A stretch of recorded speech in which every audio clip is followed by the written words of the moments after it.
My search led me to the study of the spiritual forces with which all of us are blessed. And it was in this field that I came upon a clue which has enabled me to help millions of people to find their earthly destinies. I want to describe my discovery in the simplest terms possible, because it will reveal to you why it is true that whatever the mind can conceive and believe, the mind can achieve, regardless of how many times you may have failed in the past or how lofty your aims and hopes may be. I caught my first fleeting glimpse of the profound law which provides the means by which we may choose our own purpose in life and attain it, while I was being coached by Andrew Carnegie during the organization of the Science of Success philosophy. I had just finished telling Mr. Carnegie that I feared he had chosen the wrong person to give the world the first practical philosophy of personal success because of my youth, my lack of education, and my lack of finances. Well, at this point, Mr. Carnegie delivered a lecture that I shall never forget, because it changed my entire life and paved the way for my helping to change the lives of millions of people, some of them not yet born. Let me call your attention to a great power which is under your control, said Mr. Carnegie, a power which is greater than poverty, greater than the lack of education, greater than all of your fears and superstitions combined. It is the power to take possession of your own mind and direct it to whatever ends you may desire.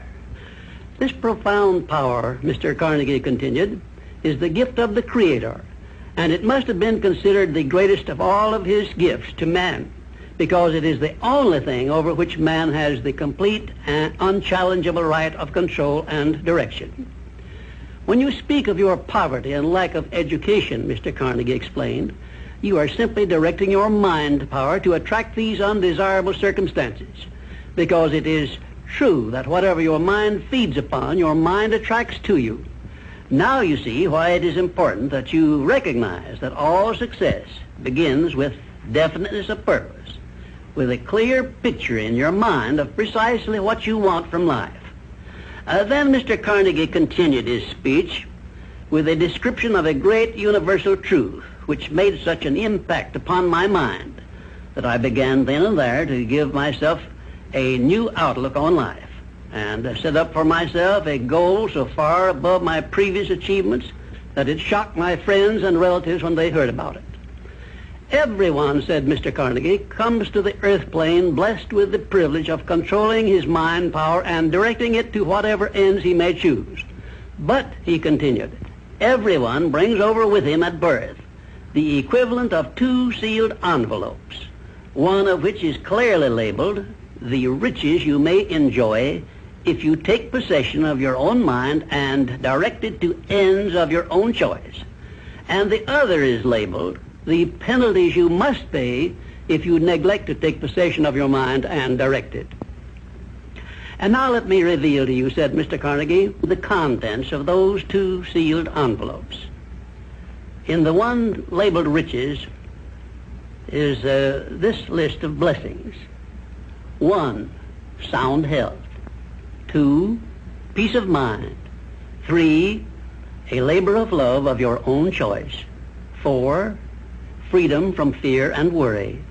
5, a positive mental attitude. 6, material riches of your own choice and quantity. In the sealed envelope labeled penalties, Mr. Carnegie continued, is this list of the prices one must pay for neglecting to take possession of his own mind. 1, ill health. 2, fear and worry. 3, indecision and doubt. 4, frustration and discouragement throughout life. 5, poverty and want. 6, and a whole flock of evils consisting of envy, greed, jealousy, anger, hatred, and superstition. Now, my mission in life is to help you and everyone who needs my help to open up and use the contents of the sealed envelope labeled riches. And the starting point from which you must take off if you wish to write your own ticket from here on out for the remainder of your life, I will describe for you in these simple instructions. 1, procure a neat pocket-sized a notebook, or something on the order of this one here, loose leaf affair.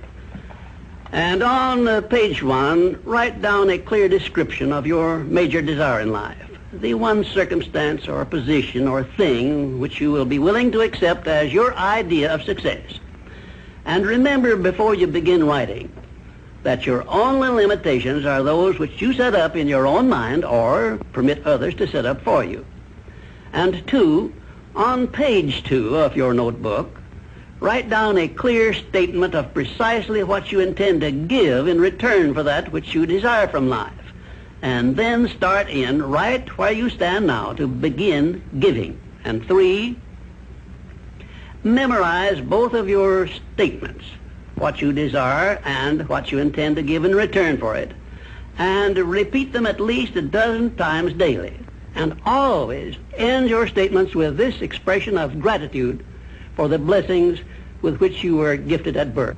I ask not, O divine providence, for more riches, but more wisdom with which to accept and use wisely the riches I received at birth in the form of the power to control and direct my mind to whatever ends I desire.